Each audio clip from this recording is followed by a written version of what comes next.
Hello, great people. My name is Wilson Mutua, and this is your program, Impact Initiative. Now, today I want us to discuss about principles of spiritual warfare.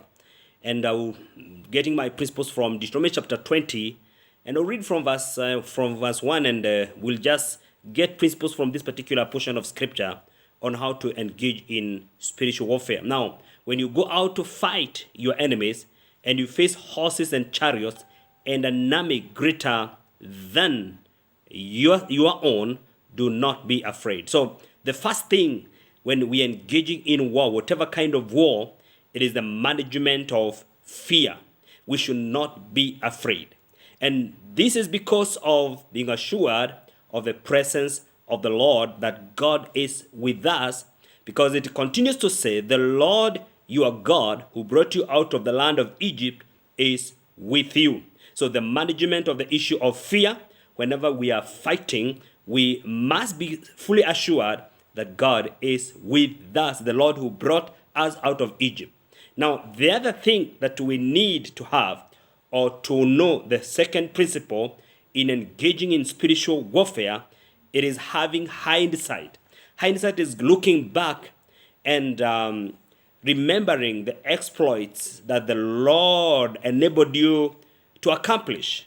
Like David, he remembered when he killed the bear. He remembered the time God gave him the power and the strength to kill a lion.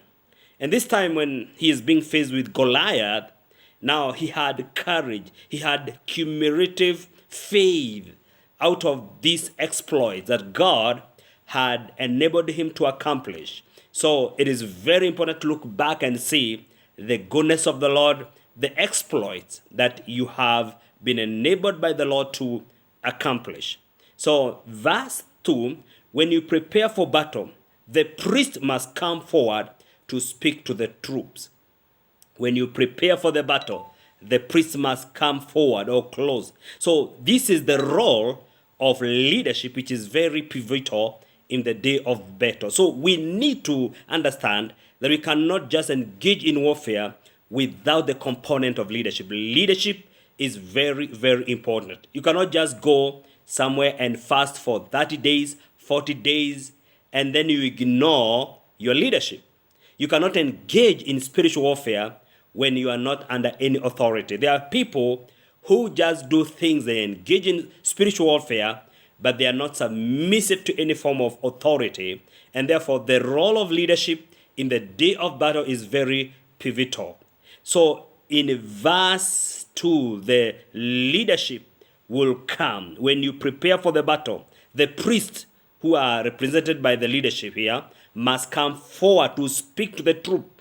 They have their role of speaking. And what they will say in verse 3, he will say to them, listen to me, all you men of Israel, do not be afraid as you go out to fight. So the role of priesthood is to affirm the presence of the Lord, to encourage the people, to make declaration, and to confirm the presence of the Lord among us, the troops. And in verse 4, for the Lord your God is going with you. He will fight for you, and he will cause you to overcome your enemies, and he will give you victory. These are the words the priest will declare over the troops to encourage them, to give them hope, not discouragement. So the role of leadership is very important in the day of battle, and we must not ignore that component of leadership. Verse 5, when the officers of the army must address the troops and say, has anyone here just built a new house, but not yet dedicated it? If so, you must go home. You must go home and dedicate it first. You might be killed in the battle, and someone else would dedicate your house.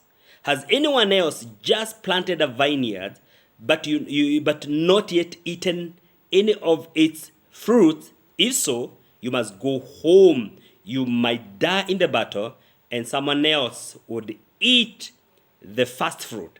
Has anyone here just become engaged to a woman, but not yet married her? Well, you may go home and get married. You might die in the battle, and someone else would marry her. Now, this means that in the day of battle, we must detach ourselves from Severian pursuits. Severian pursuit represented by the issues of someone who has just planted a vineyard and not eaten its fruit, someone who has just built a house and not yet dedicated it, someone who is just engaged and he's not yet married. This represent Severian pursuit. There's nothing wrong in planting a vineyard. There is nothing wrong in building a good house or getting engaged.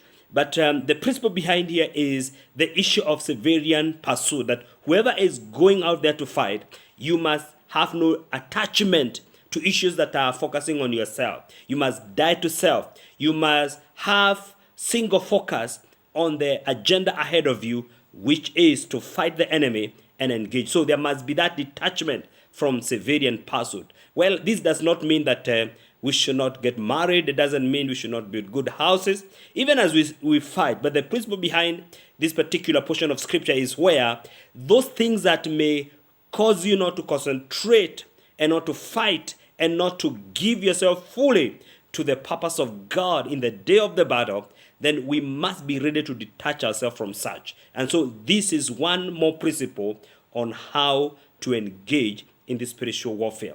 Then the officer will also say, is anyone here afraid or worried?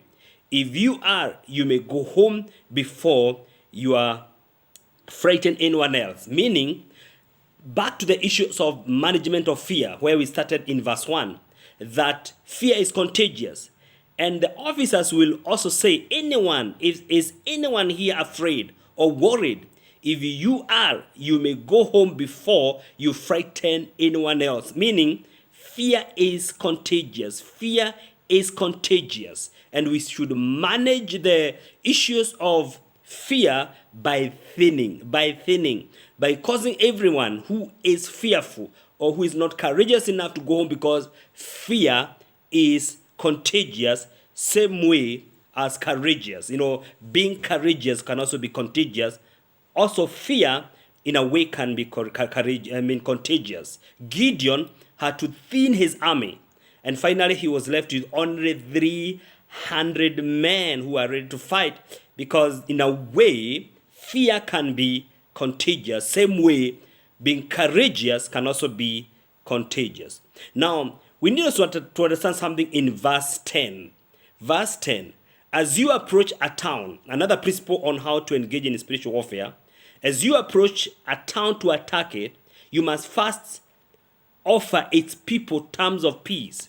If they accept your terms and open their gates to you, then all the people inside will serve you in forced labor. But if they refuse to make peace and prepare to fight, you must attack that town. Meaning, we must carefully select our battles. We have to design strategies on how to approach warfare. Not every time we approach a city that we fight it immediately. We've got to determine the nature of warfare, even the way these people will respond to us, because we have to understand that there are times we may need to withdraw. There are times we may need to attack and be very confrontational. There are times we need even to avoid.